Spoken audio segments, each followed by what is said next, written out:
special guest for the night, Sadaday. Sadaday in the building. Yo, what's poppin'? Scurry Life DVD in the building. Gotta throw that up. Why not? Scurry Life DVD. Front to back. Why not? Straight dope, man. Wait, before we get into this, where's Raquel?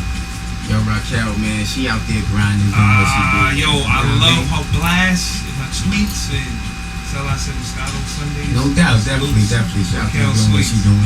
You know what I mean? Definitely, it's a team effort. You know what I mean? My man Spotlight. You know what I mean? Alright. Definitely, that's what it is. You know what I mean? Out there working. My dude, we go back like peanut butter and jelly. Oh wow! See that? I said that. Yo, that was crazy when See, because Raquel plugged it in, and I took it from there, and then that's how. Look at that. So we reach the separation. See that? Yeah, it's a small world, man. No doubt. Why not? Definitely DX, man. That's what it is. When they third person stand up. No doubt. I love that. No doubt. So what's up, man? Last time, around when I saw you was doing straight up music. Now, so you got the DVDs going on. I mean, you gotta talk about that. Yeah, man. no doubt. I do music. That's what I started from. I started 5 for 20 Records in 2003. You know what I mean? Being on a lot of mixtapes and all that. I pressed up 1,000 pieces of vinyl and I just gave them away to all the DJs. Hot 97.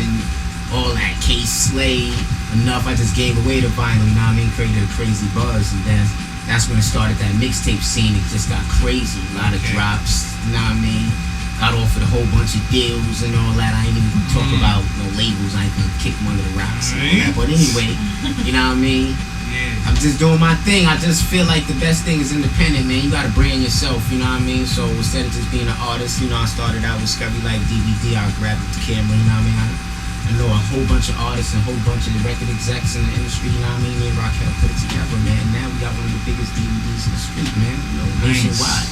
You know what I mean? World Rap Federation, email blast go down. You know how we do, big man. Yeah, definitely. You know what I mean? Blast We cover all aspects of the game, man, because you can't just be an artist, man. These guys just want to rap. They think it's about beats and rhymes, you know what I mean? The game is only 10% business and 90% politics, you know what I mean? Business for real. You know what I mean? Rather, I said it backwards. It's 10% music and 90% business. My fault. And that's what it is, man. There you go.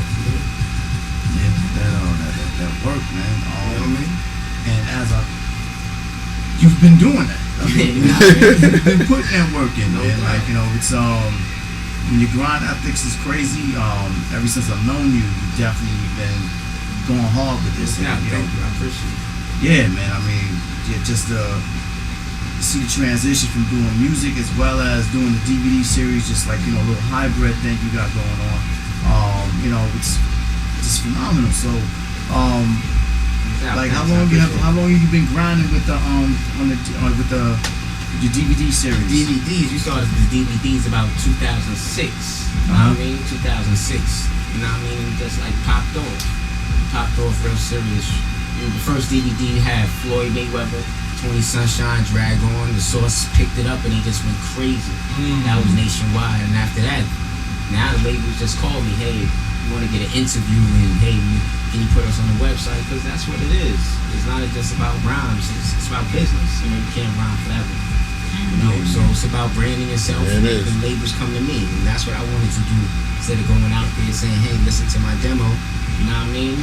Independently, I could just put out a record and I could just go do mixtapes and go touring because my mixtapes are like albums, so I could tour off my mixtapes, so it's a whole different aspect. It's just a whole different grind when you just create a brand and you just have your own niche in the game and everything's gonna come to you and that's what it is, man. Do something nice, you deserve it. Word. Let's talk about that, creating a brand. I mean, what goes into that when that's what you set out to do? Money. A lot of money, a lot of time, and you gotta believe in yourself mainly. That's the main thing. You gotta believe in yourself. A lot of cats, it's gonna shut you down and all that because you might say something to somebody, and they might not believe in your idea, your thoughts. You know what I'm saying? So at the end of the day, you gotta create a market, create a brand, find your niche.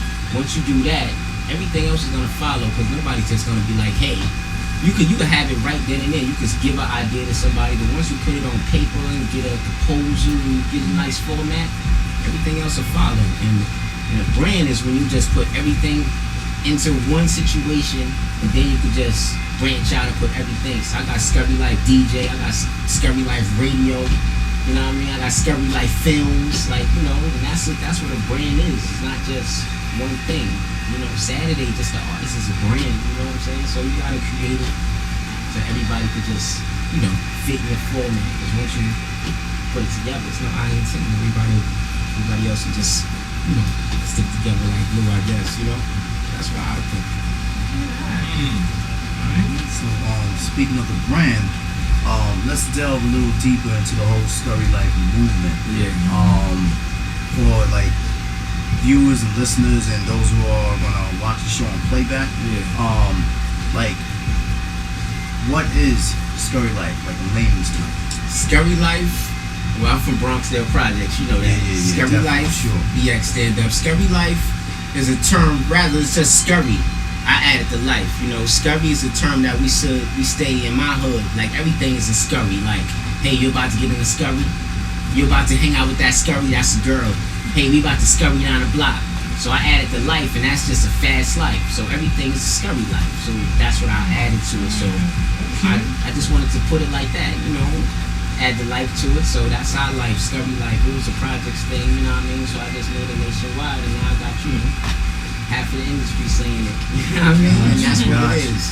And Scurry, that's real talk. I mean, I'm not from Bronxdale, but as you all know, You grew up in the hood. Grew up there. You got man, family like, there, so you from the there. Yeah, I got family there, so Yeah. like, you know, rest in peace to my Aunt area. No doubt. Like, you know, every summer we was in there and whatnot. So this is a word. That's why I had to go into like, Yeah. you know, delve a little deep into Scurry Life. Cause yeah, my cousin Bates said, dude, still uses this shit.